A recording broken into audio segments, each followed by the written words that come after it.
கண்ணை தொடச்சிட்டு நேரா என் முகத்தை பார்த்து பேசு. ஏன் இவ்வளோ பயம்?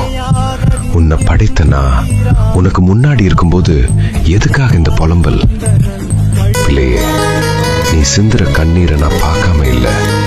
ஆனா அந்த கண்ணீருக்குள்ள மறைஞ்சிருக்கிற உன் பயம் எனக்கு பிடிச்சமானதா இல்லை. இன்னைக்கு உன் பாரத்தை உண்மையாவே இறக்கி வைக்கணும்னு ஆசைப்படுறியா? அப்ப நான் சொல்ற இந்த உண்மையை உன் ஆத்துமாவுக்குள்ள வாங்கு. இது உன் காயத்துக்கு மருந்தாகும்.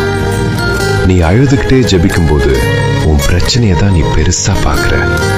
அதை தீர்க்கக்கூடிய என் வல்லமைய நீ மறந்துடுற. உன் கண்ணீரை நான் பார்க்கிறேன், ஆனா அதை விட உன் விசுவாசத்தை பார்க்க நான் ஆசைப்படுறேன்.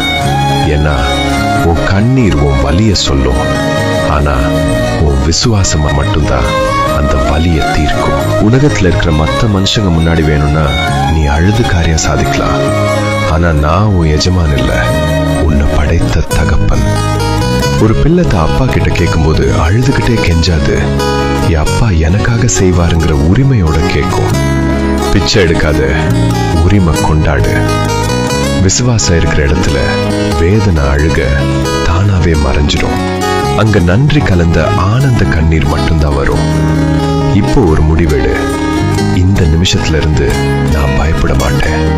ஏன்னா என் அப்பா பாத்துக்க போறாருன்னு ஒரு நிமிஷம் புன்னகை பண்ணி பாரு. அந்த நொடியே உன் இதயத்துல இருக்கிற பாரம் காணாம போகும்.